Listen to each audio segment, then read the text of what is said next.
James pressed his back against the cold metal wall of the abandoned mining station, his breath forming small clouds in the frigid air.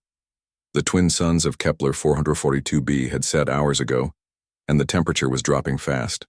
His modified plasma rifle felt heavy in his trembling hands as footsteps echoed through the corridors. The Zephyrian warrior sisters had been hunting him for 3 days across this desolate moon. Lisa and her sister Kara were legendary among their people. 7 feet tall, with chitinous armor that gleamed like obsidian and reflexes that made them nearly unstoppable in combat. The bounty on his head was substantial enough to attract even the most elite hunters in the galaxy. Human, Lisa's voice reverberated through the station's comm system, her translator rendering her words in perfect Terran standard. "We know you're here. Your heat signature betrays you." James grimaced. Of course they had thermal scanners. He'd been foolish to think he could hide from Zephyrian technology in this metal maze. The mining station had been abandoned for decades, its automated systems long since failed, leaving only empty corridors and the echo of his own fear. "James Chen," came another voice. Kara, Lisa's younger sister by mere minutes. Their voices were eerily similar through the translators.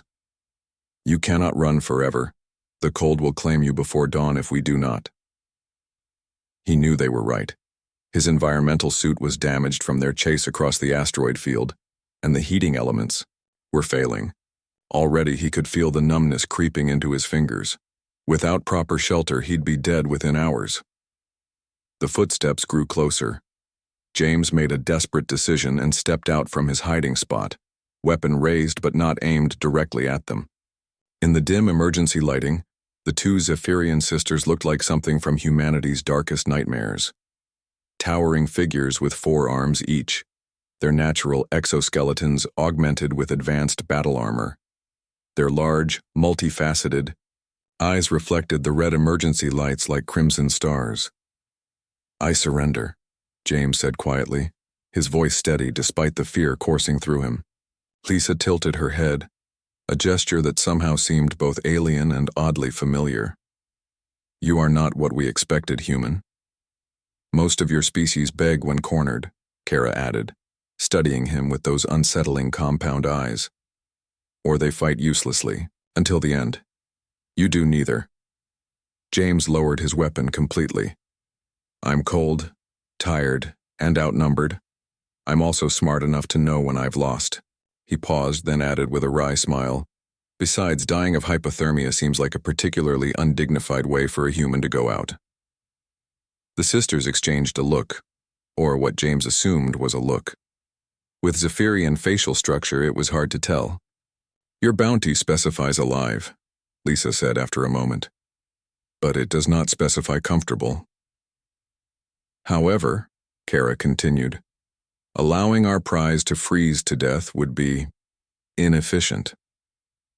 James watched as the two sisters moved with fluid coordination, their forearms working in perfect synchronization as they began setting up what looked like a portable shelter.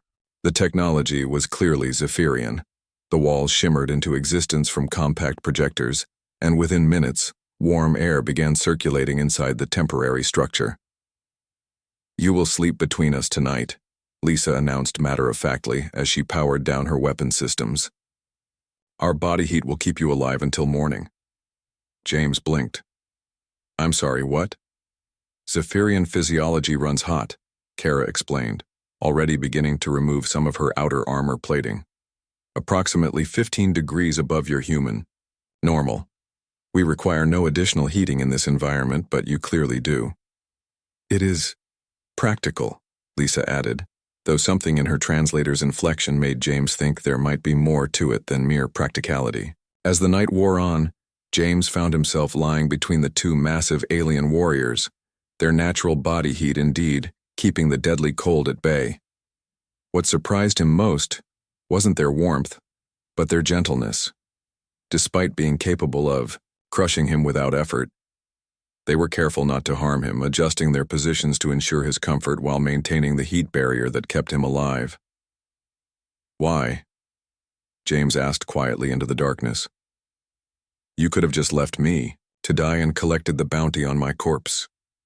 Dead bounties pay less, Kara replied pragmatically, but Lisa's answer came a moment later, softer and more thoughtful. Because dying alone in the cold is not a fate we would wish on any sentient being, even a human criminal. I'm not actually a criminal, James said. The charges were fabricated. We know, Lisa interrupted. We researched your case during the hunt. Corporate conspiracy, frame job, very sophisticated, very human. James turned his head to look at her, though he could see little in the darkness. Then why are you still taking me in? Because the alternative is letting the real criminals go unpunished while you die in exile, Kara said. This way, you live, to see justice. And, Lisa added with what James could swear was amusement in her voice, the bounty will fund our investigation into the true perpetrators. As dawn broke over the mining station, James realized that these two alien warriors had just taught him something profound about honor, justice, and the strange ways that humanity's ideals could manifest in the most unexpected places, even in the hearts of those who weren't human at all. The warrior sisters had indeed cornered him, but in doing so, they had also saved him in more ways than one.